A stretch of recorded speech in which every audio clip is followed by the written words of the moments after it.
Okay, we're on the record in the matter of the people of the city of Lansing versus Cody Green, file number 22-00191. Council appearance. Matt Staples on behalf of the city of Lansing. May it please the court, Judge Simmons, Lawrence Nolan on behalf of the defendant Cody Green. Thank you. And Mr. Green, today was the date that we reset your pretrial on a driving while license is suspended. You were advised that you need to get fingerprints taken care of. And my records reflect they're still not taken care of. I did not understand that I needed to do that.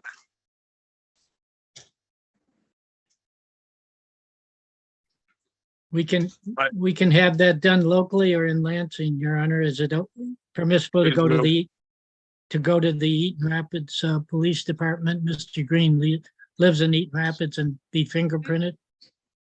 Oh, he has to do it here in Lansing. We have to do it in Lansing? Yeah, That's okay. correct. At City Hall. Okay. Okay. I know that we adjourned this because you all were still working through resolution. Did you come to resolution on this? We did, Your Honor. Okay, well, I'm gonna go ahead and set this for a plea because I'm not gonna accept resolution until he's entered his fingerprints. Okay. Okay.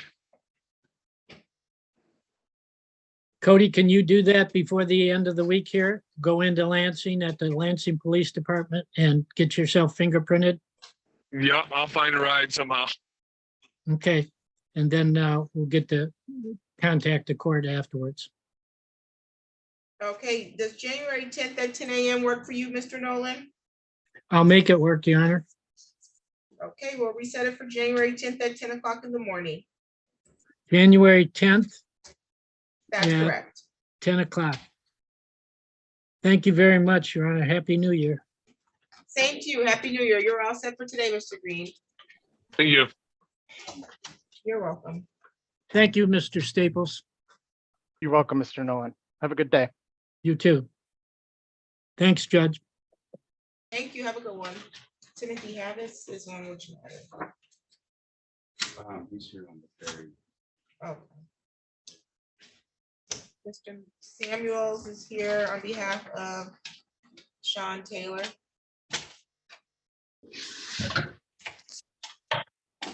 I also see Christopher Thomas is here. Who's representing Mr. Thomas?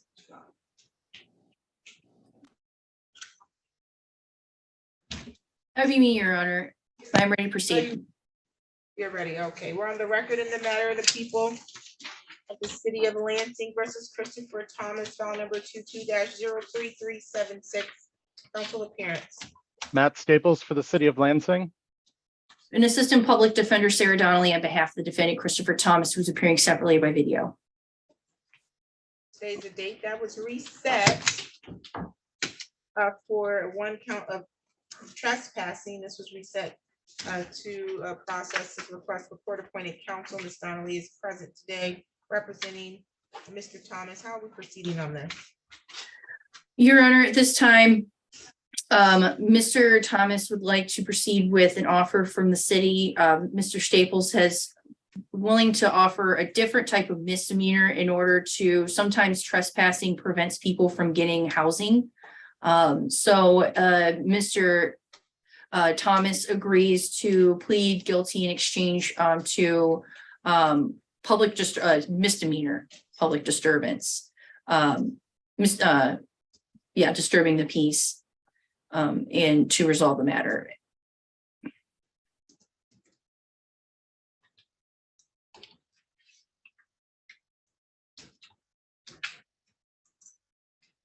Okay, Mr. Thomas, you want to accept that offer and plead guilty to the amended charge of disturbing the peace as a misdemeanor?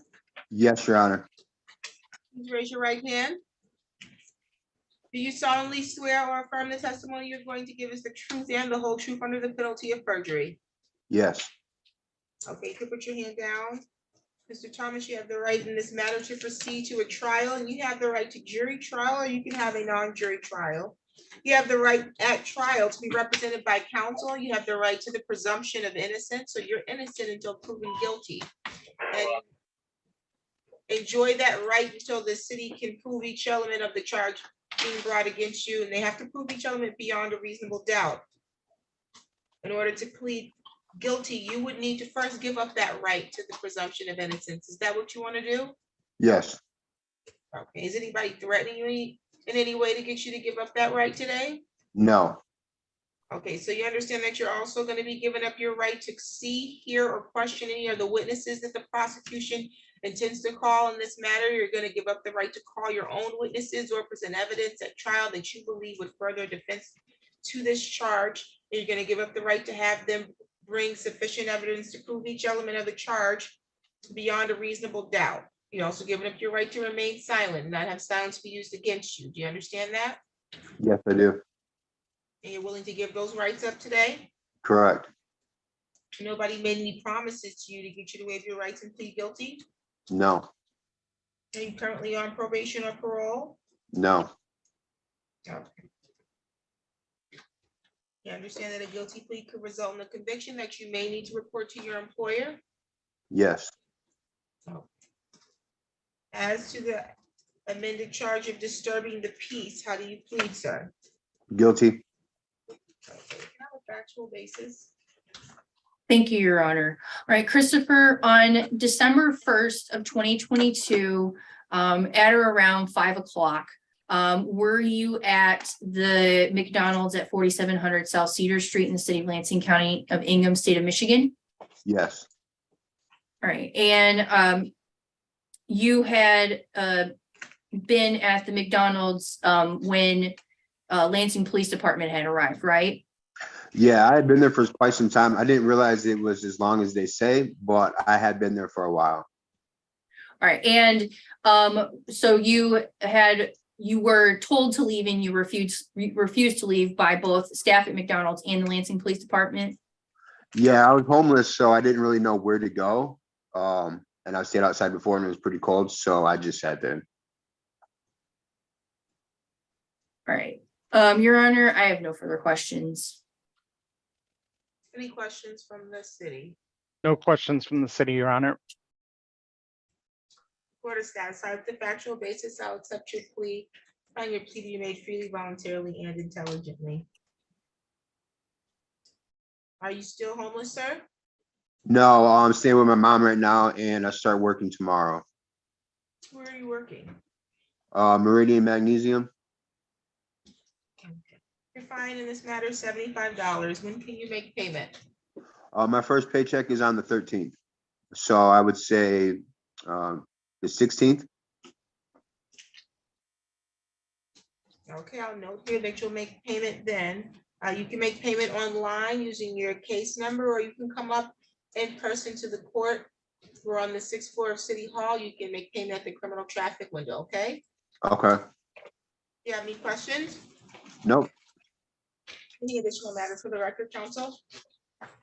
Nothing for the city, Your Honor. And none for defense, thank you. Okay, you're all set, Mr. Thomas. Thank you. Thank you very much. No problem. Let's see, Letitia Morgan.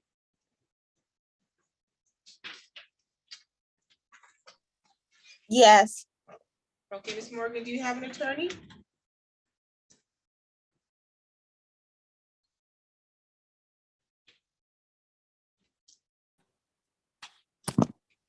I couldn't hear you, ma'am. no, ma'am. Okay.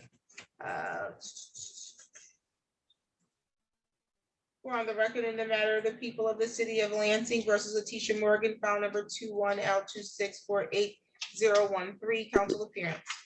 Matt Staples for the city of Lansing. Ms. Morgan is present via Zoom today without counsel. This matter was reset to allow Mr. Staples or his office to obtain an updated record from the Secretary of State to see if her license had been cleared.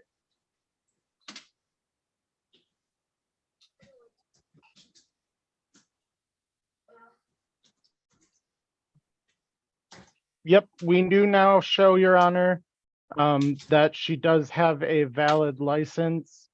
And so we would move to dismiss the charges at this time.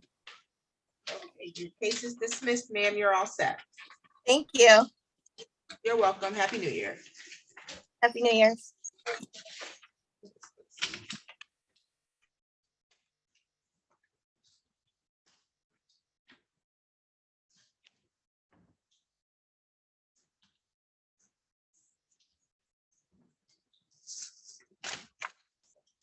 Okay, I do see the prosecutor or assistant prosecuting attorney here from Ionia County, and then I also see, is it Timothy Havis?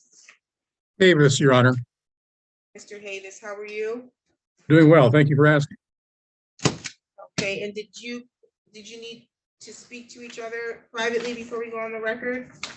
Mr. Lobbs and I have already spoken. I would like a brief breakout with my client, and then we can proceed with the case after that. Okay, sounds good. We'll put you in a private meeting room. You put them in a room, please.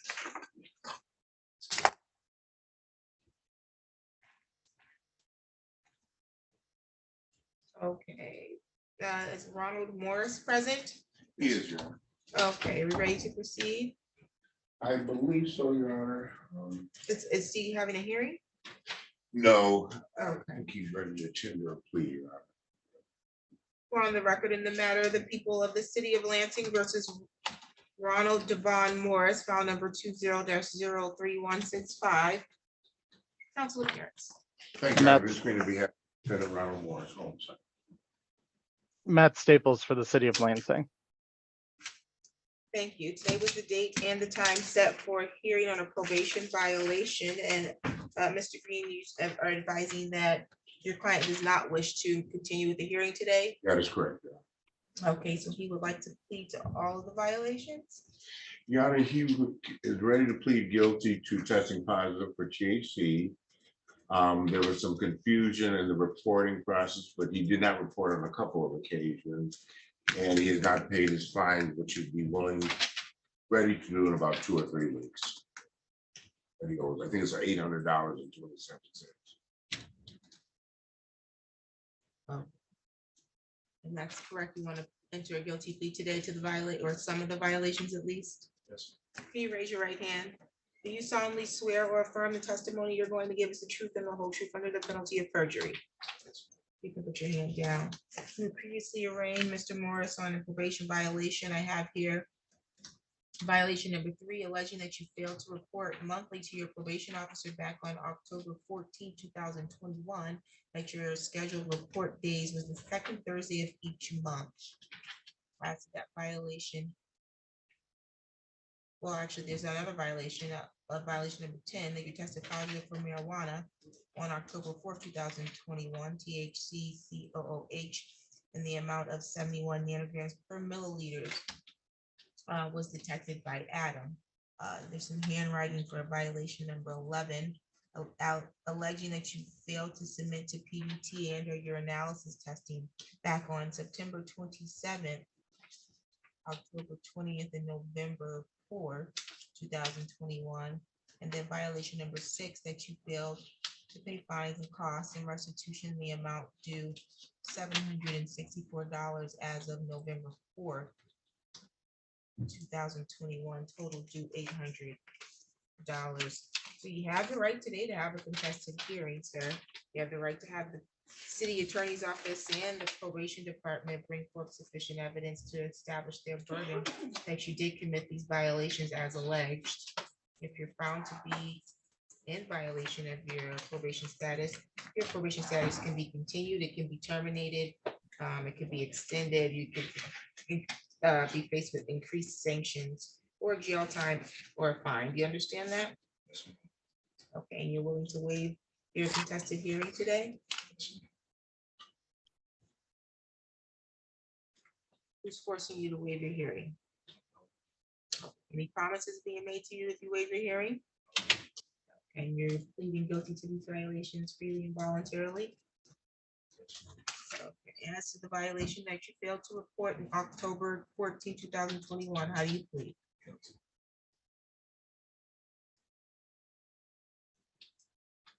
Was your scheduled report date the second Thursday of each month?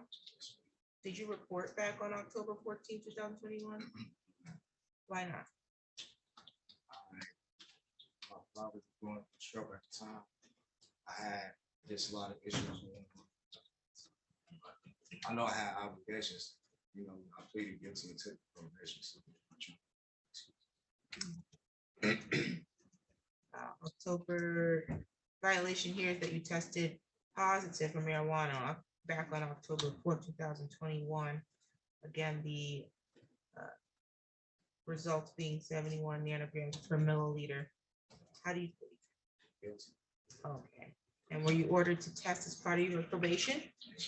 And did you report to testing back on October 4th, 2021? And had you been ingesting marijuana prior to that? You knew it was marijuana? And were you ordered not to use, purchase, or possess marijuana while on probation? Did you have a valid medical marijuana card? I had lost it before I could come in. When I had my hearing, I could not find it. What does that mean? You had lost it? Did you have a valid one and that you just misplaced the card? Yes, You do have a valid medical marijuana? yes, I had misplaced it. And it was valid at the time of October 4th, 2021? Do you have any way to show me proof of that now? I don't have that old phone number or nothing. Okay, you have a valid card now? No, I don't have one. Okay.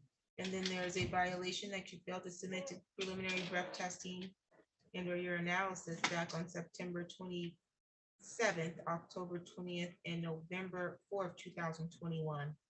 As to that violation, how do you plead? Guilty. Okay, and so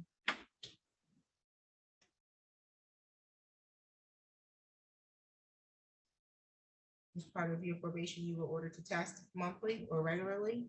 Yes, ma'am. And where you were ordered to report to testing back on September 27th, October 20th, and November 4th of 2021? Yes, ma'am. Did you report to testing those days? Okay, why not? One day I came late, after 3, after 3, after I got out of work, he said. So. He wanted me to go in, I guess, with a call at 5, I had to be working at 7, I stayed.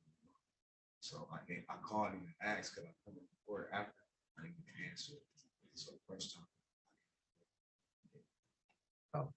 Last violation is that you failed to pay your fines and costs and restitution in the amount of $764 as of November 4th, 2021, which have a total due of $800.27. As to that violation, how do you plead?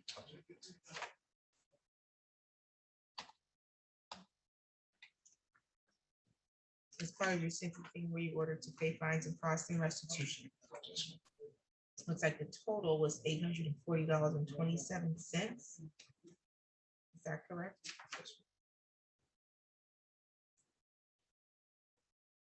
And you must have made some payment, or at least something was obviously applied, correct? Okay, so you still have a balance due on that? And you have not been making payment, sir? Okay. Any additional questions from the city? Nothing for the city, Your Honor.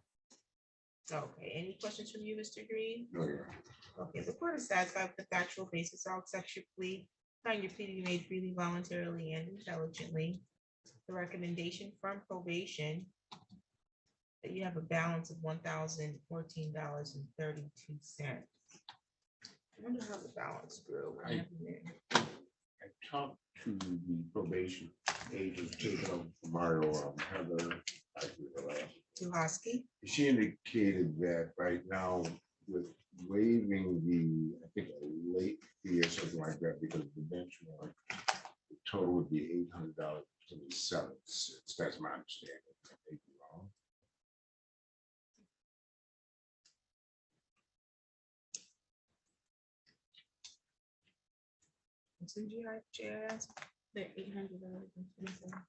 Yeah, I don't know what fees was attached to, I don't know what late fees she's done.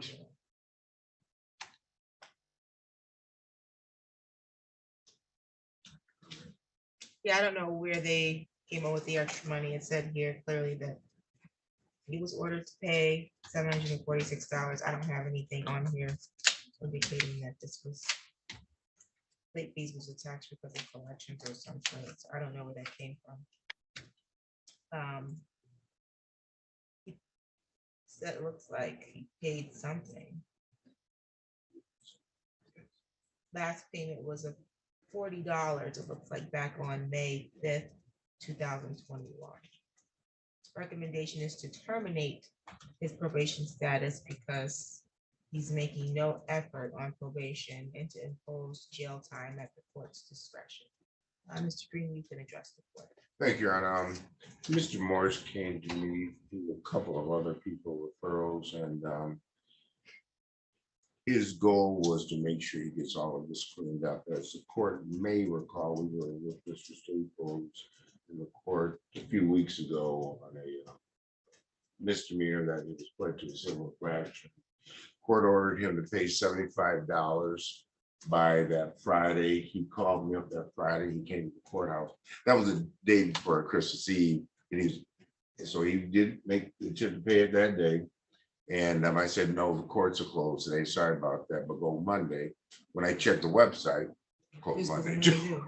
But he did pay it. It's the bottom line is, what I'm getting to is Mr. Morris is ready to take care of all of his business now and doing what he has to do. Since of all this, and we know we have some mitigating circumstances of father stroke and all the other things that he could say. He's gotten married. He's got a great job with, that's funny, the other gentleman with Meridian Magnesium. And once he puts in so many hours, he gets a nice paycheck along with a bonus in about 2 weeks, I believe. And he should be able to pay off his fines and costs completely. Oh, so what you're saying is because he's got this money pending, can't mess up your money. Your Honor, I'll just sort of kind of, I mean. No, so it's not sort of kind of, that'll always keep you out of jail here. No. We gotta go to work. You gotta go to work. We want you to be a functioning member of society. Your Honor, I was upset at the time, you know, the hearing, because I felt like I didn't get my just due on some of the On which things hearing?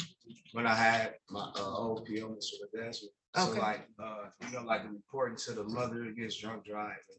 Then he said I missed reporting. I had all my paperwork, and you extended, and I was like, I asked you like, could I just go to jail to my dad have a stroke? You extended, and then I kind of just like. But you did complete the mother's against drunk driving. Yes, I got all that paperwork still. You did complete that. And I think the probation officers show that they had a copy of that certificate of that file. And so he did some things, Your Honor, and some reporting, just not, right, just didn't follow up. Dot his I's and cross his T's like he was supposed to. Well, like you said, he got upset. That doesn't, where did that get you? Exactly. You see how it didn't help? It doesn't help. Exactly, it's costing you more money. You gotta bring somebody like Mr. Green here to help you. When there's a reason why I chose to extend it versus sending you to jail. How's your father doing? He's still limping. He had an appointment the other day because he hit his head. He had internal bleed inside of his brain. So and he broke I think it was that tibia in his leg. He broke that. So he's still walking with his leg. He's going to rehab. But he's engaged now too. So he has some everything care. At the time I was Yeah, I understand. I get it. I have a parent that had a stroke last month. Well, 2 months ago now. She's doing well, but I understand how that could be stressful and it could be taxing on you.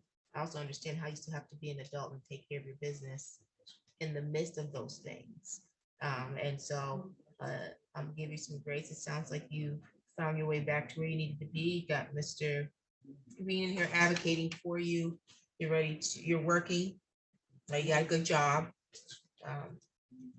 You got to be in attendance and working hard so that you can get this nice little bonus check that's coming. Pay off these fines and costs, and then we can sever our relationship as it relates to this matter here. I'm going to discharge you from probation in order for you to pay your fines and costs within the next 30 days. Okay? okay. Is that enough time? Okay.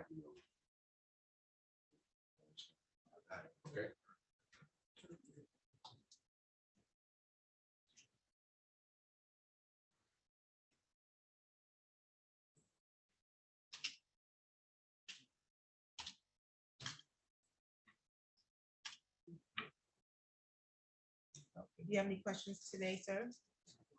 Any additional matters for the record, counsel? Nothing for the city, Your Honor. Nothing for the defense, Your Honor. Thank you. Thank you. You're all set, sir. Thanks, you. Robert Mullen. Is that you, sir? Yes, ma'am. Who is your attorney? You don't have an attorney. No, that would be me, Your Honor. I was gonna say, that's not what my record shows. Yeah, we're just waiting to get for Mr. Bigelow to get him an iPad so I can talk to him. Oh, so you need to get in, you need to speak to your attorney then. You don't know if you need to talk to your attorney. Well, she's your attorney. That's usually how it works. She's got to talk to you. Okay? We'll get you on Zoom in just a moment. Mr. Havis? Yes, Your Honor. Are you all ready to proceed? We are ready to proceed. Thank you. We are, Your Honor. We're on the record in the matter of the people of the state of Michigan versus Simone Leah Berry, file number 22-01398FY, council appearance. Good afternoon, Your Honor. Richard Lobus on behalf of the people. Good afternoon. Timothy Havis, from the Eaton County Public Defender's Office on behalf of Ms. Berry. Thank you. Today is the date and time that was set for a probable cause conference for this matter. Did we already set this for a exam date or no? Okay, very good. And so the parties met. Are we proceeding to an exam on this? Your Honor, speaking with Mr. Lobus, obviously this was a disqualification from the Eaton County District Court judges, and also Mr. Lobus is from Ionia County handling this matter for Eaton County. We are still getting discovery. I spoke with Mr. Lobus about adjourning this for a short period of time so that I can meet further with Ms. Berry. And so we're requesting another PCC date. 2 or 3 weeks out would be sufficient. That's correct, Your Honor. We have no objection to an adjournment. Okay, Ms. Berry, you were arraigned back on the 19th of December, is that correct? Yes, ma'am. Yes, Your Honor. Yes, Your Honor. Okay, Simmons. No problem. I want to advise you that you did have the right to have a preliminary examination in this matter within 21 days of your arraignment date. But due to the pending discovery matters, which I'm sure is taking a little bit longer due to the disqualification from the original county of jurisdiction, the court's going to find good cause to go beyond that 21-day time frame so that we can reset that.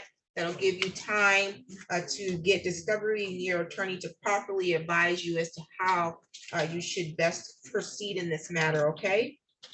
Thank you, Your Honor. I really appreciate it. No problem. So we'll get your new probable cause conference date at this time. We'll set an exam date after that, okay? Sounds good. Let me just the PCC for now. January 26th. Your Honor, one more thing. Yes.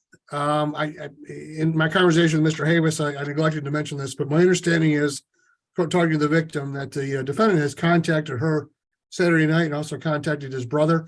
I would just like the court to reiterate that there is a no contact order in effect. She's had to have absolutely no contact with him or his family.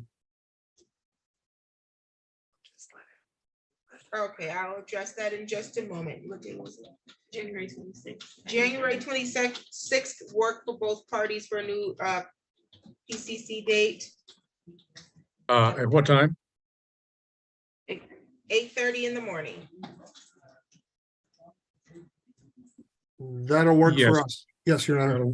That'll work for us. Okay, we'll set probable cause conference for January 26th at 8:30 in the morning. Ms. Berry, there was a no contact order that was issued protecting a Richard Piper, Grace, Christine Berry, and it says Richard Berry the fourth and Richard Berry the third. You're not to have contact directly or indirectly with any of those individuals. Do you understand that? Correct, Your Honor. Yes, Your Honor. Do you understand what indirect and direct communication would mean? To be honest, I would liken I would like an example if that's okay, if you have the time. I'm not trying to Yeah, waste your time or Oh, no, it's not a waste. We're here for this purpose. I You're not appreciate to reach out directly. That means you can't call, you can't text, you can't write a letter, you can't send a message. You also can't cause anybody else to do that on your behalf. You can't, there's no communication of any kind. So no third-party communication either, okay? correct. So there's absolutely no communication of any kind through any mechanisms that's possible for you under this protection order. Anything outside of that would violate that, and then you know what could happen. Your bond could be revoked, and you could be facing a contempt order for the court, meaning punishable up to 93 days in jail or up to $7,500 in fines for violating a court order. Do you understand that? Yes, Your Honor. I'm kind of confused. Like, what do you mean, like revoked a bond?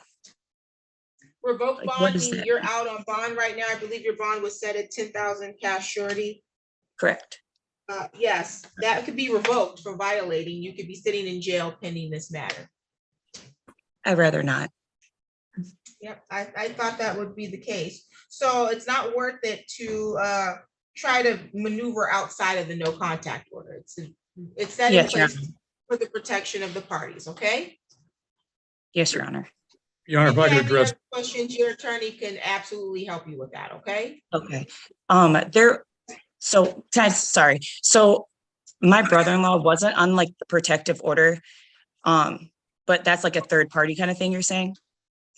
Oh, I don't know what the alleged contact was, but I'm gonna let your attorney address it because I don't want you to put anything on the record that could be used against you. Mr. Havis? Okay. thank you. Hopefully this can solve matters. Ms. Berry has a lot of personal belongings that are left at the family house, ID, clothing, personal items such as that. She does know law enforcement in the Grand Ledge area. She's asked me to request from the court permission to have her be accompanied by law enforcement to that premises for the purposes solely of removing her items that she's going to need going forward. And then, as often happens in these type of cases, I believe there's going to be some type of arrangements made for visitation with the children, but that's outside the scope of my office's ability to orchestrate. But at least for right now, I'd ask for permission for her to be allowed to go with a police officer one time in order to get some of her personal belongings that she's going to need for the next few weeks or months. I will grant the request for her to go one time with law enforcement to obtain her personal belongings. Thank you, Your Honor. I really appreciate it.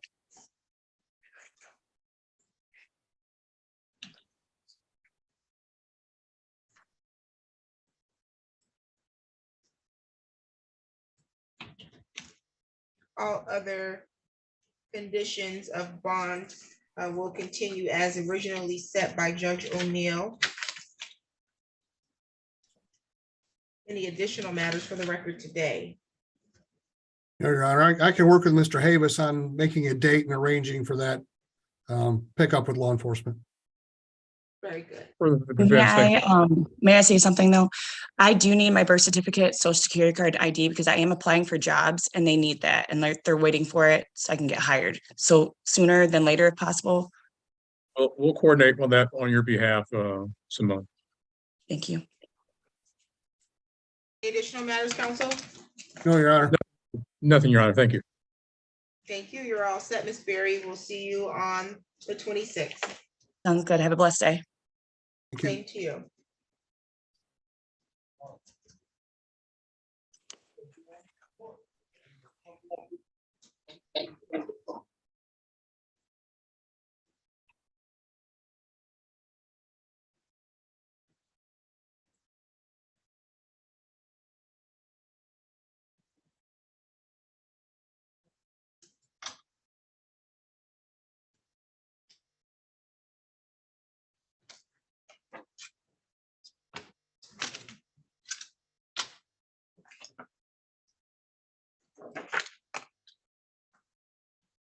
Okay, Mr. Samuels. Let's hear what.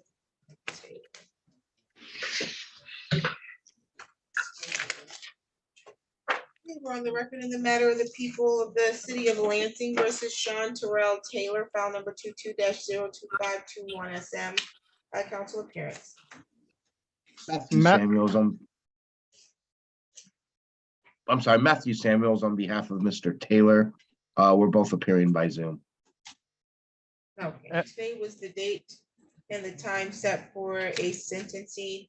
Mr. Samuels, I do have a pre-sentence report and a recommendation from the probation department. It was prepared on the date of December 7, 2022. Did you get a copy of that report? I did, Your Honor. And I did go over it with Mr. Taylor.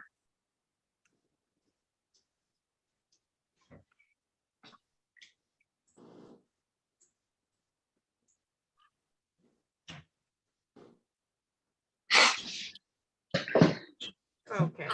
Mr. Taylor was advised to go and have a substance abuse assessment done, and that was not done. Is that correct? That is correct. I spoke to Mr. Taylor a little while ago. He's been having problems reaching out to the substance abuse places, as he hasn't been able to get through to any of the ones he called. I don't know which ones he called, but it was based off of the information that was furnished to him by the probation officer.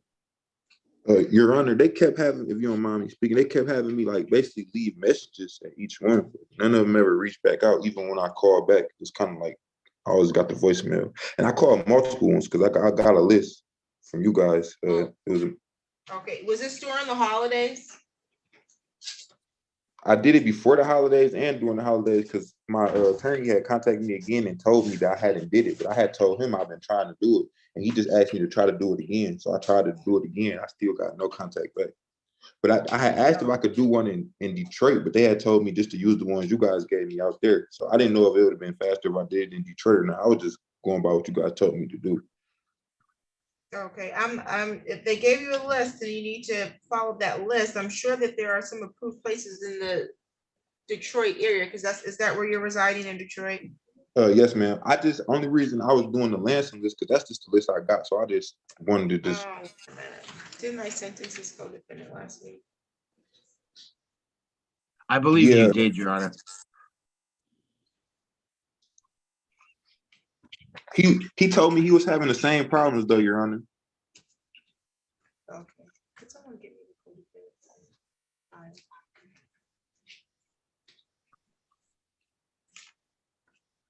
What's his name?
Okay, you can make allocution. Are we proceeding today despite not having the assessment? When I realized which case this was, the co-defendant case, I made the determination on the other case, on the other file, which I'm gonna make in this one, based on the information that I have. I do not believe this is a situation where the underlying incident was due to a substance abuse or substance use issue. I think it was relative to maybe the sale of narcotic, but not anything else. With that being said, I don't think that there's a issue there, so we can proceed without. Fair enough, Your Honor. Then on behalf of Mr. Taylor, we have gone over the recommendation. As Mr. Taylor said, he does live in Detroit at this time. So it'd be hard for him to do probation out here in Lansing. With that said, he doesn't have much of a record. This incident was very strange in talking to Mr. Taylor. I'm not sure he was completely aware of everything going on, but as he said in his statement, he's taking responsibility, and that's one thing Mr. Taylor's always done. He understands the need there to be there for his family, for his kids. He's working a full-time job. I know probation was recommended. I don't know that it's appropriate in this time, based on who he is and what he's done and all that stuff. So with that said, Your Honor, I'll leave it to the discussion of the court. Okay, did your client wish to make a statement at all? Mr. Taylor, would you like to make a statement?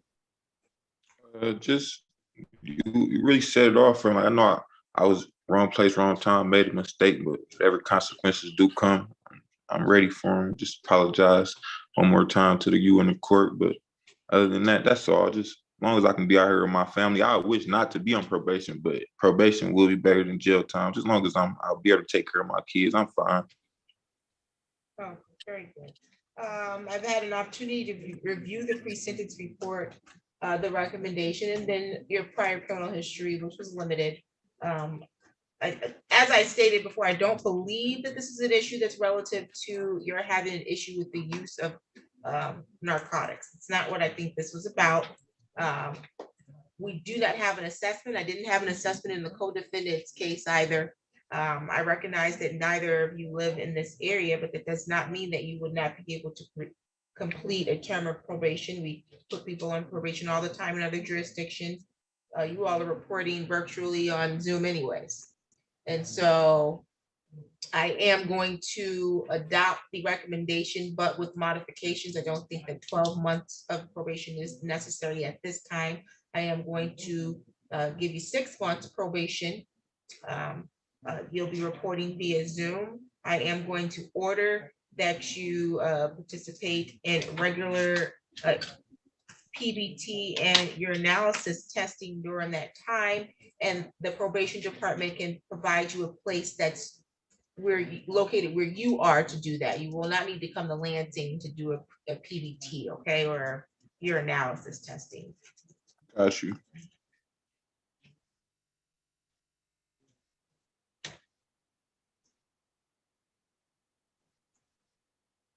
I'm not going to order that you participate in a substance abuse assessment at this time, but if your analysis testings indicate otherwise, then we'll address that at that time, okay?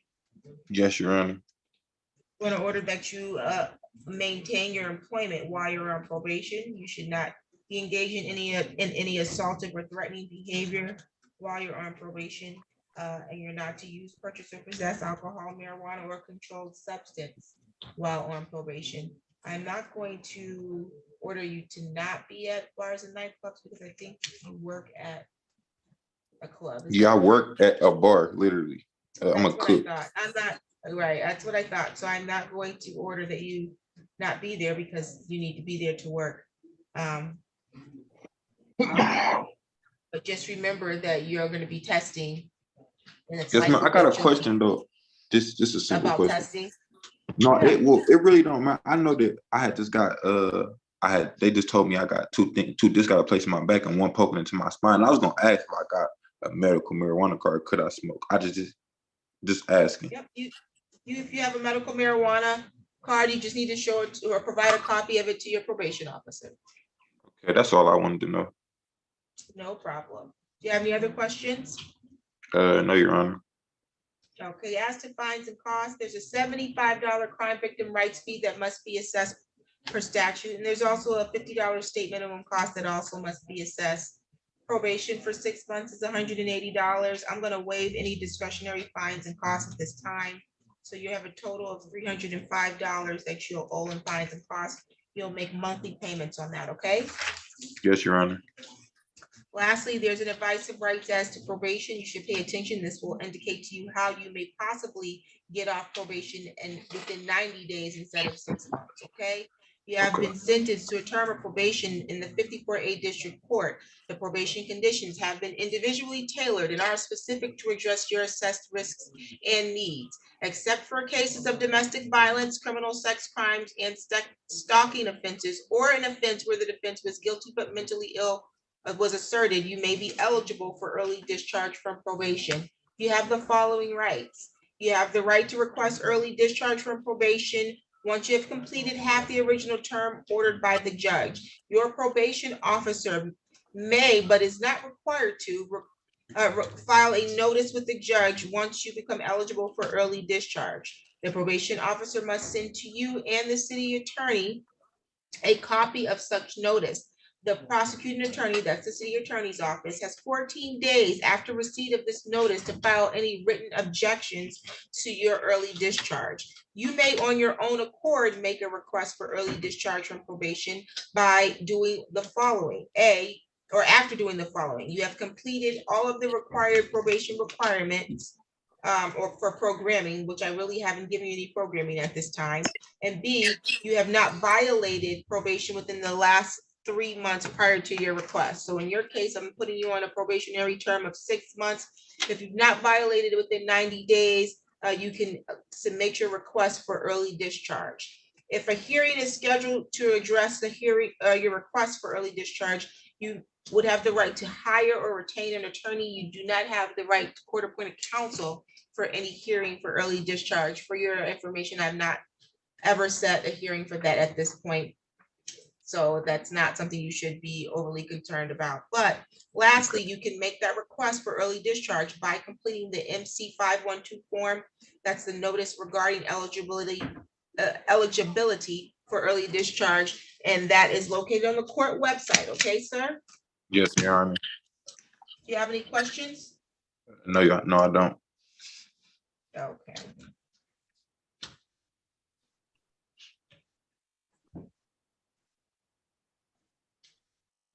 Counsel, any additional matters for the record today? No, Your Honor. Thank you very much. No problem. You're all set, sir, and good luck. Thank you, Your Honor. You're welcome. Okay, let's see. Mr. Smith was here for several things. Kyle Robertson here? No.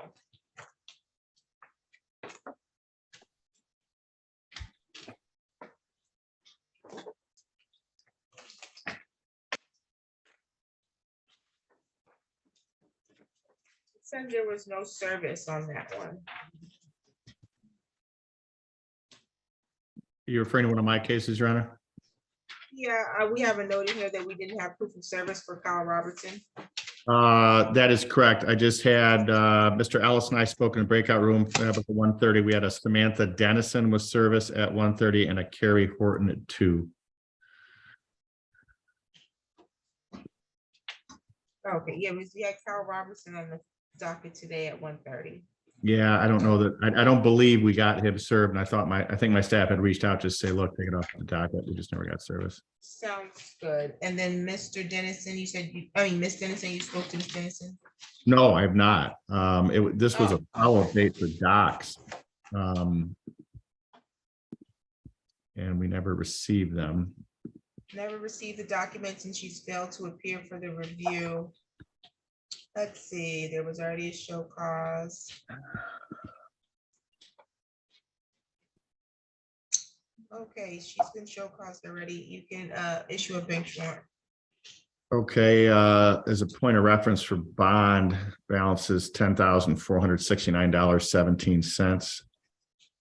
You can do 10%. We will prepare and submit that. Mr. Ellis and I did complete our business today. Kurt Ellis. Okay. Sounds good. Let me find the right file. 17.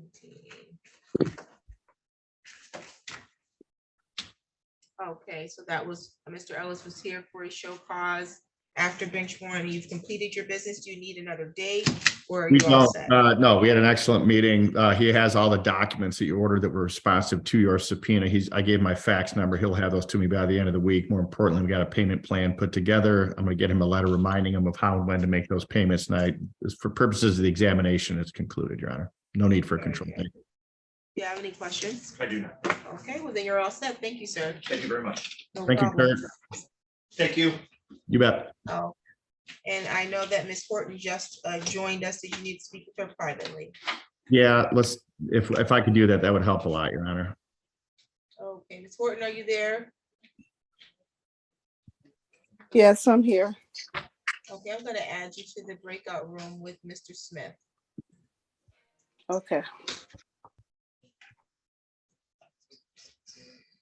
Did I have any more criminal? I'm not sure if I missed something.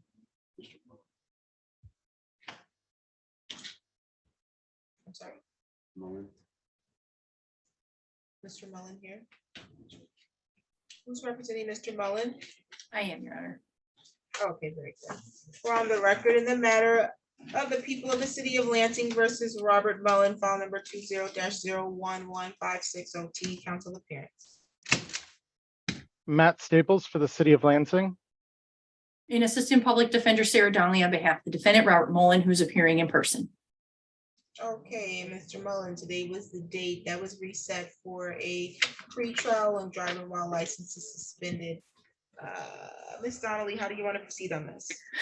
Your Honor, I've gone over or I met with Mr. Mullen, gotten more information. So at this time, the plan is to request 30 days for Mr. Mullen to make efforts to get his license back. He has some suspensions.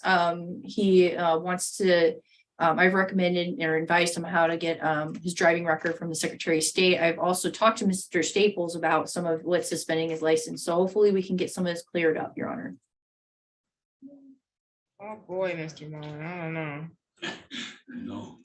Right, right, right. You, first of all, this case is from 2000. This case is from 2000. This is our first time seeing each other. Do you know why? You failed to appear multiple times. And so now your attorney's like, oh, let him have some 30 days and he's gonna promise to come back. I'll be back. And you see how I might have trust issues with that. Well, I'll be back. How do I know? Your word's no good here. I need more than that. What are you gonna do to ensure that you're gonna be back here?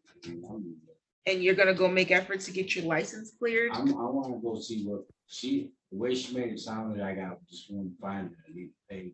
And you wanna go try and get that cleared I up? wanna go see, because I got a letter before that said I ain't never get my driver's license back.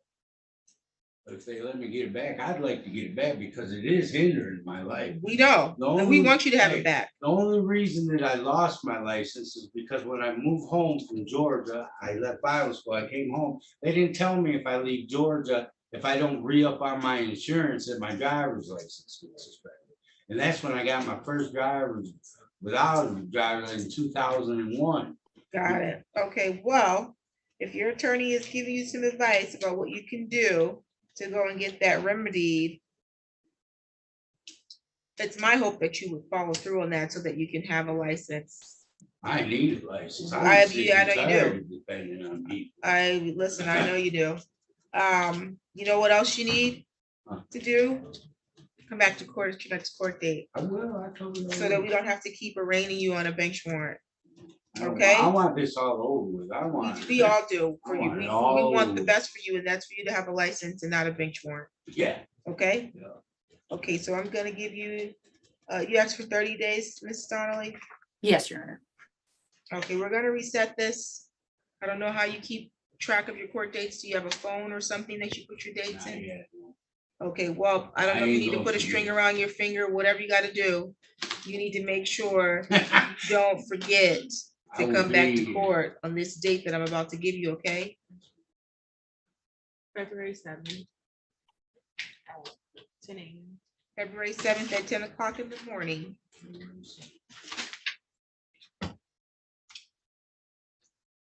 And you have the way to contact your attorney, correct?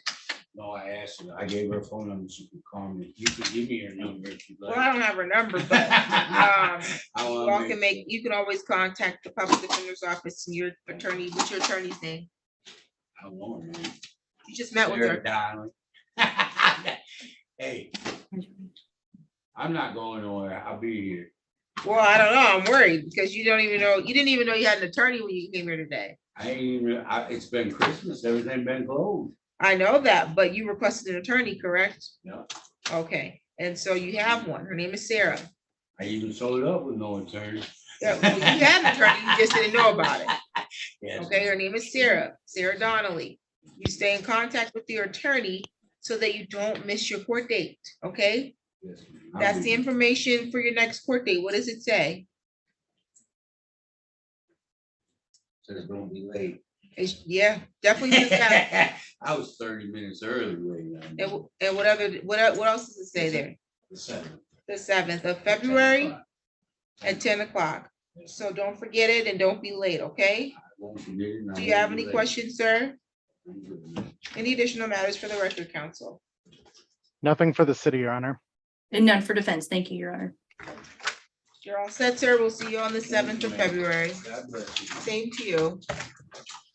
What is this? Okay, Jacob Mann. It's not here.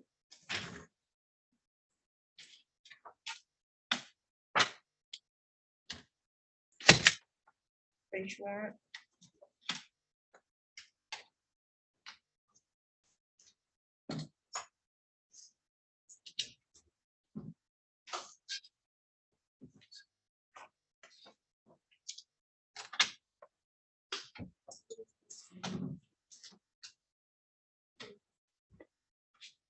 Oh, he's meeting for now.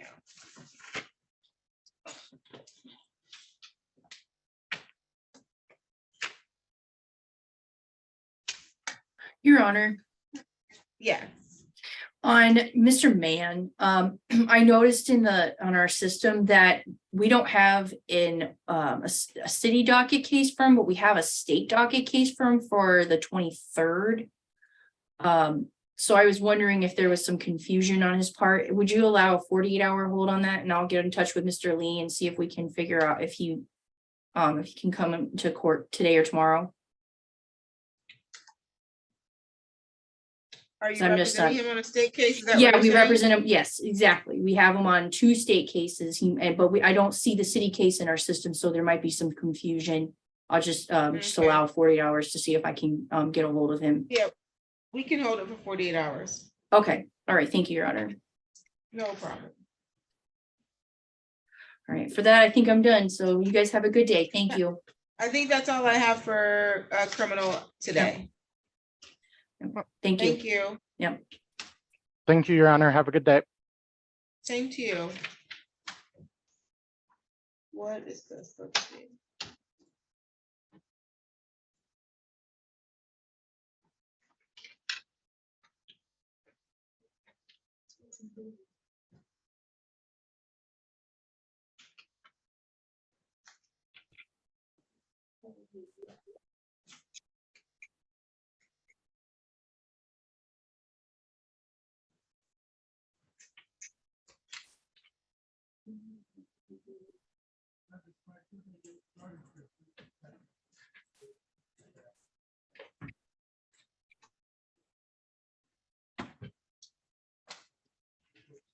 Okay, Mr.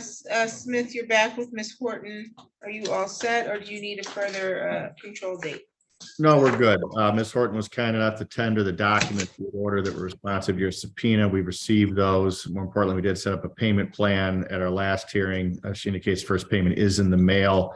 At this point, we can consider the matter, the examination concluded, examination oral done and documents produced. Very good. Ms. Horton, do you have any questions today? I think You're she, muted. yeah. No, I don't.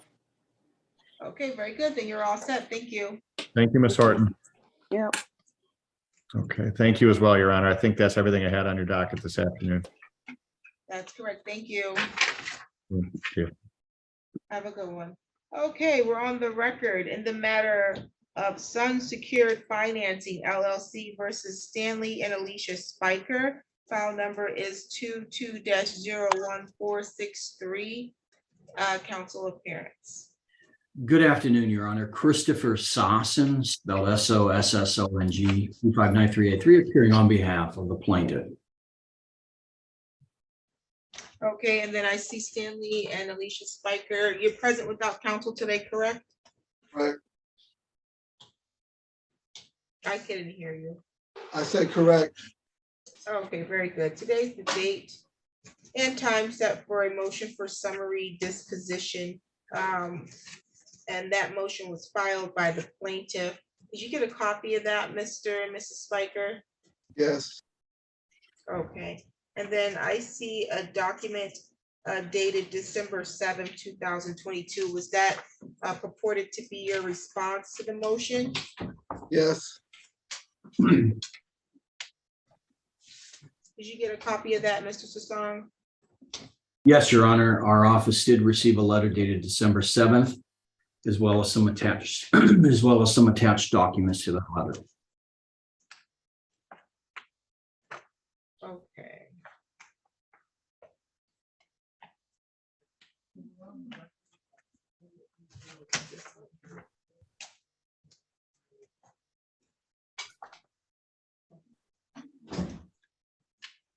Okay, and in that particular matter for the response, let's see, they're indicating that they don't owe anything to Sun Communities Kensington Meadows.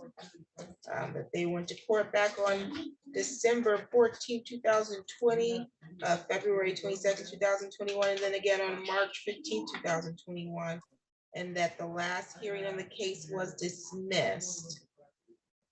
Then they indicate there was a demand for possession or termination of tenancy from September 2nd, 2020, that stated that they needed to move out by October 5th.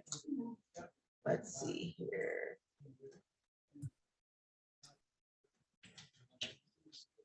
They have a letter from Rachel from the Palette's Law, who is the attorney agent for the landlord, where they requested an extension to move out into January 5th, 2021. They did not receive a written response to the letter, but a phone call from Rachel stating they had until November 20th, 2020 to move out. It says the lease agreement for 800 Center Street. Lease agreement for 800 Center Street, we found a house to move into and sign the lease for October 1st, 2020. September 30th, 2021. We had all of our possessions out of the house at Kensington Meadows by the middle of October, and they did not give written notice that they moved. All their communication regarding this was by phone or in person with a Reninda Jones, who's the senior community manager at Kensington Meadows. And Reninda was told that they had all their possessions removed from the home. And they've made some attachments here for a case that was before Judge O'Neill in the 56th District Court. Is this the evidence that the other cases that you referenced that were dismissed? Is that correct, Mr. and Mrs. Spiker? Yes. Okay. Did you want to respond to their response, Mr. Sassong? I'm prepared, Your Honor, to make oral argument on our motion for summary disposition, but as it yes, as it relates particularly to their response, it is plaintiff's position, Your Honor, that it's not a response to plaintiff's motion for summary disposition. Rather, it's just a response that provides documents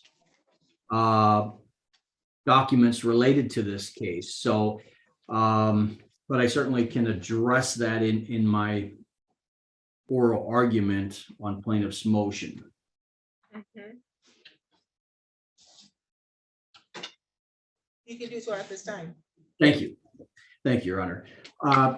This is the time and date set for a hearing on plaintiff's motion for summary disposition, which is brought pursuant to Michigan Court Rule 2.116C9 and C10 and I1 for the reasons as set forth in plaintiff's motion and attached brief in support.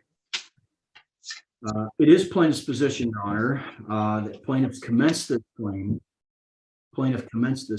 to recover an unpaid balance owing to plaintiff for unpaid rents as a result of a tenancy that existed between the plaintiff and the defendants for the site lease of a lot located at particular lot 072 located at 4245 West Jolly Road in Lansing, Michigan, 48911.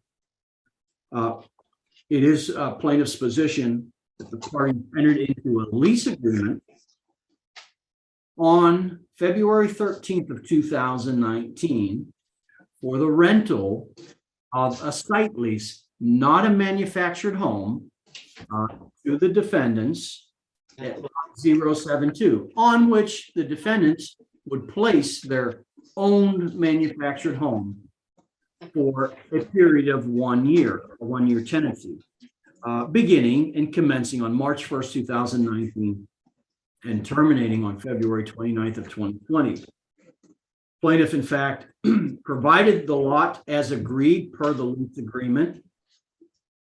Additionally, the terms and conditions of the lease agreement were set forth in the manufactured home community lease agreement that all parties signed and executed.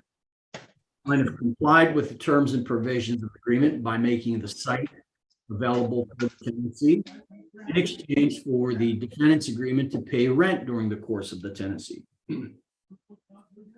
After the term of the lease expired, the defendants remained in possession of the property. They remained on the site and continued to remain in possession of the leased property, thereby converting it to a month-to-month tenancy.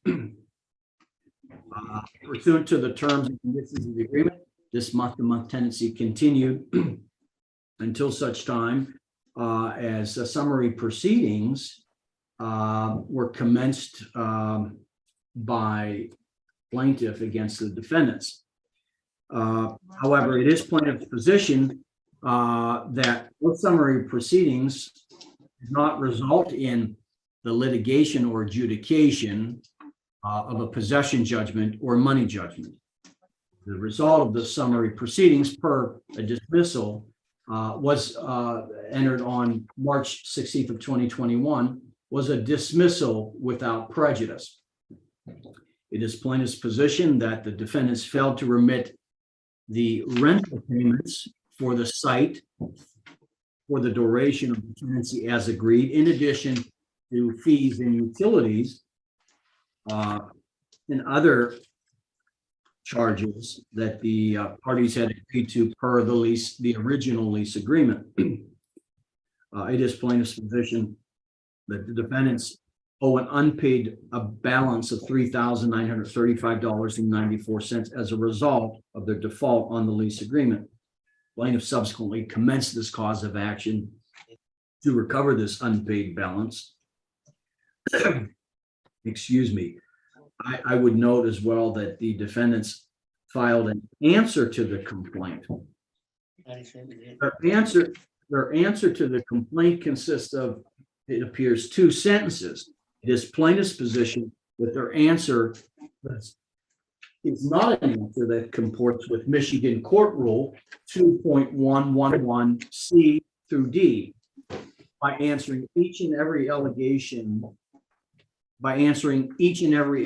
of plaintiff as set forth in plaintiff's complaint.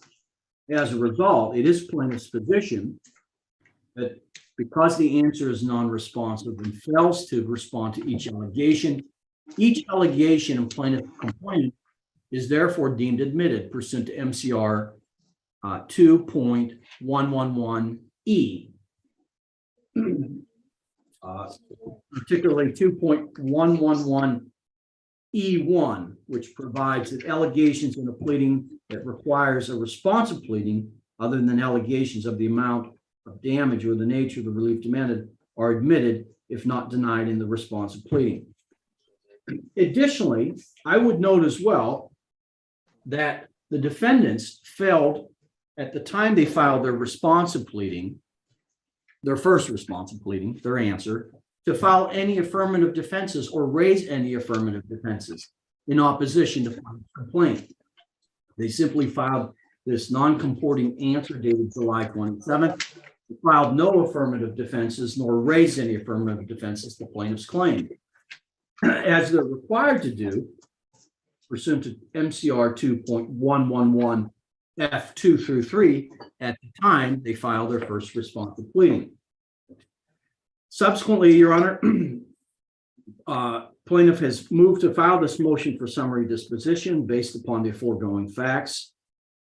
Attached as this motion is brought under C10 as one of the bases, plaintiff has attached documentary evidence in support of its motion for summary disposition as required by court rule. In support of the motion, in attached exhibit number 1 is the lease agreement that the parties executed on February 13th, 2019 for the rental of the site lease. Again, not a manufactured home. The agreement sets forth that the site, the lot, was being rented to the defendants on which the defendants could place their own mobile home, manufactured home. But the agreement did not include the rental of the manufactured agreement, just the site. Excuse me. Attached in exhibit number 2 is the final statement of security deposit that was provided to the defendant when the defendants moved out on March 26th of 2021.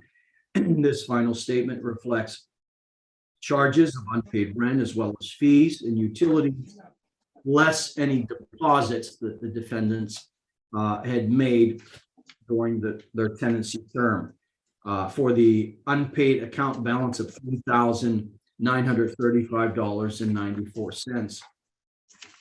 Attached in support as exhibit number 3 is a resident ledger. The resident ledger, Your Honor, reflects the charges, credits, payments for the tenancy through the lease term when the defendants maintained their tenancy with plaintiffs, thereby also supporting the damage amount being claimed. And then finally, Your Honor, excuse me, kind of losing my voice here, but attached as the court held a pretrial in this cause of action, the court issued an order on August 31st of 2022 that provided for the parties to engage in written discovery for 90 days from the date of that discovery order. Plaintiff had served discovery requests on the defendant. Plaintiff served those discovery requests on the defendants, excuse me, on the defendants on September 29th of 2022. Those discovery requests, Your Honor, included interrogatory, requests for admissions, and requests for production of documents. As it relates to the request for admissions, well, first, The defendants failed to produce any responses to plaintiff's discovery requests, including the request for admissions to date. Second, as it relates to requests for admissions, MCR 2.312B1 provides that each matter as to which a request is made is deemed admitted unless within 28 days after service of the request or within a shorter or longer time as the court may allow, the party to whom the request is directed serves on the party requesting the admission of a written answer or objection addressed to the matter. In this case, the defendants failed to respond to plaintiff's request for admissions, and so therefore, Your Honor, excuse me, each request for admission is now a deemed admitted fact. And subsequently, all 18 requests for admissions are now deemed admitted facts. And those admitted facts established that these defendants admit to owing a principal balance of $3,935.94, admit that they failed to make any payments to plaintiff for rents, fees, and utilities after September 8th of 22, admit that they failed to provide plaintiff with a requisite written 30-day notice of intent to vacate, and admit that they owe, in fact, for the amount being sought in this pending cause of action. Additionally, I would note as well that I've had a chance to review the letter that the defendants have submitted in response to this motion. First, the dismissal in the summary proceeding it's a dismissal. It's not an adjudication on the merits. It's simply a dismissal without prejudice. So there's no such adjudication on the merits in the summary proceeding that would bar this instant proceeding. Second, I would note as well that the defendants have failed to articulate any reason why they're not liable for the unpaid rents. The defendants admit in paragraph number 4 of their response that they never gave plaintiff any written notice that they moved. As such, these defendants were required to do so if they intend to make the argument that for the next rental cycle, they're not responsible. But again, they admit that they never gave plaintiff any written notice.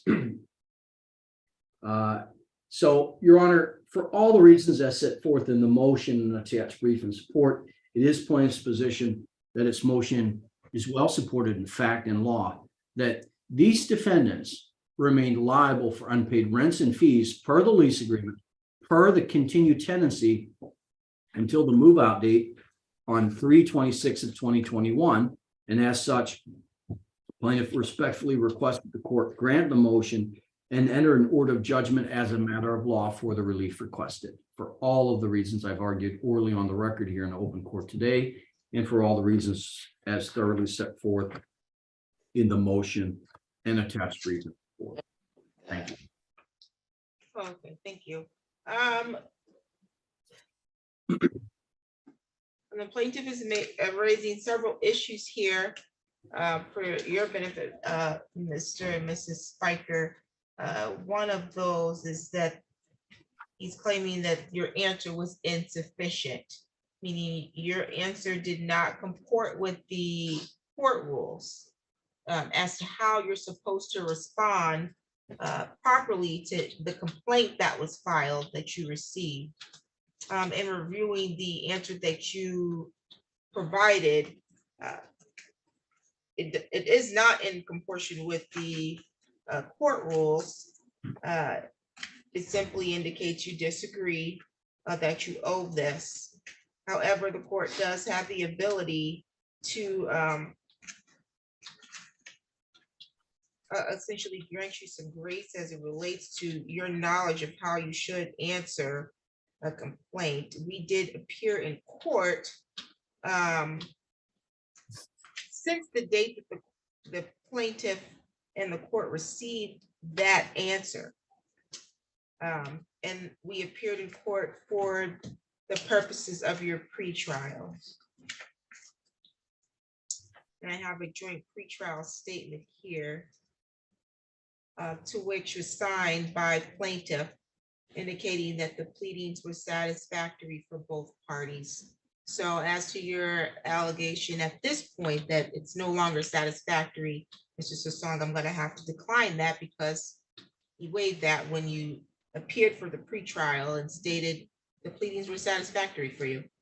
Or at least your colleague did. I don't know whose signature this is, but someone on the behalf of the plaintiff was okay with the answer. And so I'm not going to address the answer at this point. Now, as it relates to discovery, the court ordered a discovery period, and discovery was served on you, Mr. and Mrs. Spiker. Did you receive that discovery? Yes, we did. Okay, and did you respond? I was responding with the letter I sent on December 7th. Your indication is that this on December 7th is a response to the discovery that was served on you back in September? Yes. Okay. Why do you think that that's appropriate? Like, frankly, all this is very confusing. We can't afford, we can't afford to get counsel. That's why I'm trying to do this all myself. I just assumed that the letter I sent December 7th was satisfactory. Well, you didn't send that letter until 3 months after you received the request. I understand that. So you never responded to discovery. This letter that you sent came after you received the motion for a summary disposition, the motion for summary disposition, which was filed back in November 21st. And you were served on that. That's when we got this response. Right. This response is in no way, it doesn't in any way give me the idea that it would serve to respond to the discovery. Why would you send the court a copy of your discovery? This says, Dear District Court. I guess I just assumed that's what I had to do. No, you needed to respond to the discovery. You had a pretrial date. We went over that. We said that discovery needed to be completed no later than November 29, 2022. You dated this for December 7th. You addressed it to the court, and it happened after you received a motion for summary disposition. And so per the court rules, because it sounds like you were served some requests to admit. And so the plaintiff is requesting that the court deem those admitted per the court rules because you failed to deny those requests when you received them. Now, what we have here, and I'm going to address that in just a moment. The other issue is the response to the summary motion. It doesn't succinctly, I would say, address what they're indicating. I guess I could construe the fact that you said that you vacated in October. That's October of 2020. You said you moved out, or was it November 2020? October 2020. Okay, and so the allegation and the underlying complaint is that you owe rent from October 1st, 2020 until March 25th, 2021. Mr. Sasong says this, takes the position on behalf of his client that there was no proper notice provided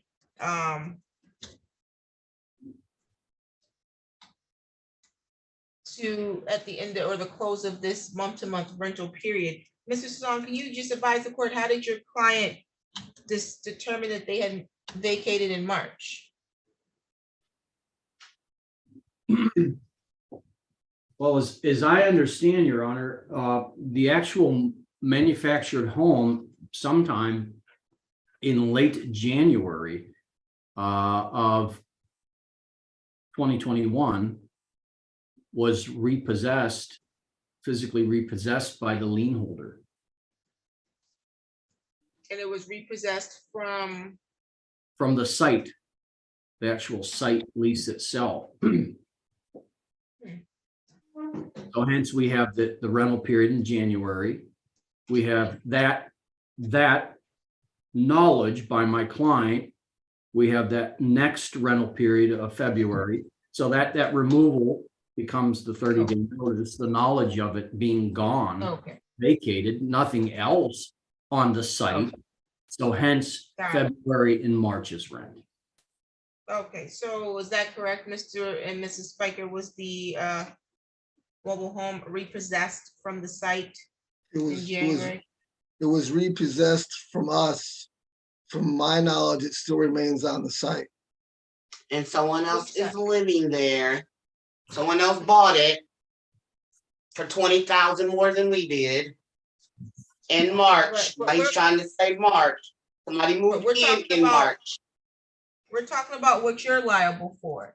The property was repossessed by the bank in January from the bank 22nd.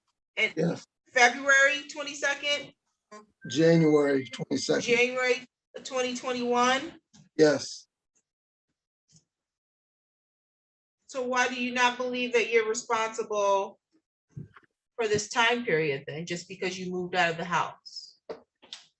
They evicted us. Wasn't nobody understanding. Right. They told us to get out. And They ain't asked- nobody show proof of no alleged criminal activity. they asked us to leave and we left. Okay, you left allegedly in October and then you gave notice that you left? Gave verbal notice to the then rental manager at Kensington. Who didn't like us, so she will say anything. Okay, Mr. Song, they're claiming they gave notice. Well, in paragraph number 4, they indicate we did not give written notice. The We didn't give statute written notice. requires written notice number 1. Gave verbal notice and also have documentation to the attorney at the time. Is all part of this letter that I sent in December 7th. You gave documentation of what? Sent a letter to the attorney at the time. Requesting an extension. You attached that letter, you're saying? Yes, I did. It's a December 7th letter. It's number 3. I sent a letter to the attorney at the time asking for an extension to move. And she verbally gave me by a phone call that we had till November 5th to move out. Is that what the September 14th letter is indicating? And you're saying this is the letter you sent? No, the letter I sent December 7th. No, I want to see which letter you sent to the attorney. What's that dated for? That's dated.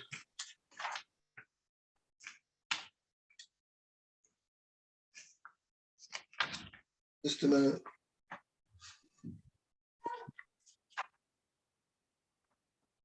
That's dated September 14th, 2020. Asked for an extension to move out till January because of my wife's health conditions. And so we could find a larger home to move into. Okay. And You by also phone call- attached a letter from February 9th that says, Dear Kensington Meadows, you will find enclosed a letter from 21st Mortgage Corporation, date January 22nd, 2021. The letter states they have taken possession of the 2002 Redmond manufactured home located at 4245 West Jolly Road, Lot 72. This will end any obligations we have to Kensington Meadows. So you indicate here in this writing dated for February 9, 2021, essentially that you recognize that your obligations didn't end until you sent this letter.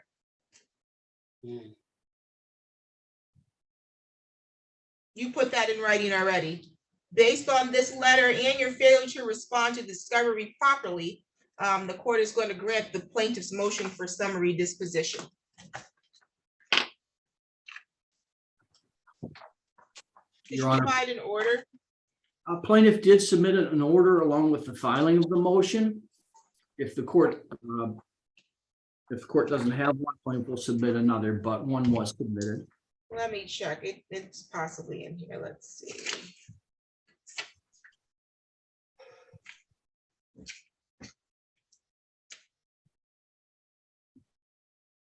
Okay, no, I don't. Oh, wait, this might be it. Okay, I do have a civil judgment here, order in the amount of $3,935 plus $186.18 and $75 for attorney fees for a total of $4,197.12. That is accurate, Your Honor. Okay, judgment will enter in favor of the plaintiff. Copies will be mailed out to the parties. Any additional matters for the record? I just have a question. If we ended our obligations to them in January, why are we responsible for February and March rent? That you sent a notice in February in writing, which means you were aware of what your responsibility was. In your writing, you admit essentially what they're arguing, that you admitted that you didn't have a valid defense, that you were supposed to, that you held up this property until that time. And so you've attached that to your response, sir. We were gone. Here anymore. January 22nd, they took possession of the house. I recognize that you said that they took possession January 22nd. You noticed them in February that the property was, or that it was vacant and you no longer had any obligation. And so I'm going to find in favor of the plaintiff based on the letter you provided to them. Yeah, but what about March rent? I mean, that doesn't. They're saying that the term was to end March 1st. Is that correct? No, they're in their complaint, they're charging us for February and March rent.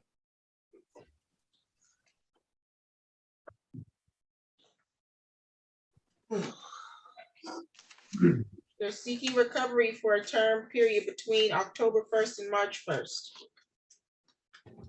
That's reasonable based on the notice that you provide.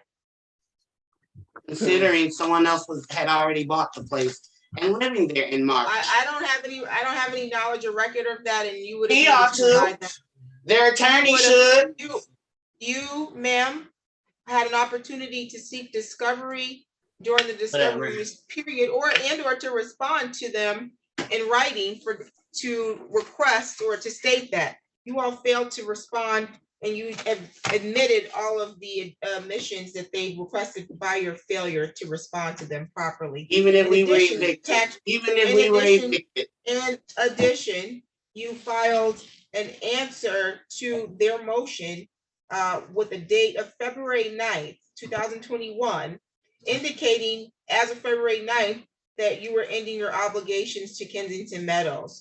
And so the court is finding that it's reasonable that you be charged from the period of which you claim you vacated, which was in October, up until March 1st, which was the beginning. What do you mean? Following you claim February. It's not a claim. Okay. I have muted them because they're becoming disruptive. The court signed the order. That will conclude this hearing. Thank you. Thank you, Your Honor.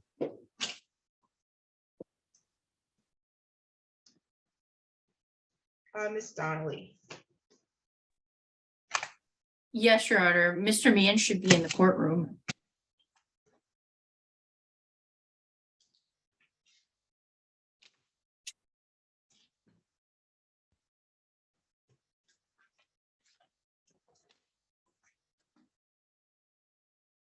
Okay.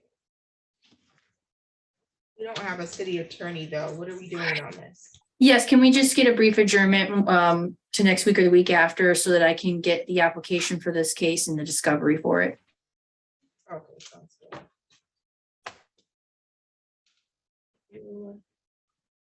January 10th at 9 a.m. January 10th at 9 a.m. will be your next court date, okay, sir? You said January 10th at 9 a.m.? Yes. Okay. For this case, not to forget, he has a case with you on Friday.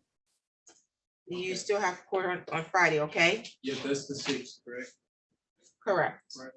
That is correct. And I think I have one on the 23rd. Yes, the state one's on the Correct. 23rd. Indeed. So we'll get you a copy of the notice. So hang tight, okay, sir? Yes, ma'am. All right.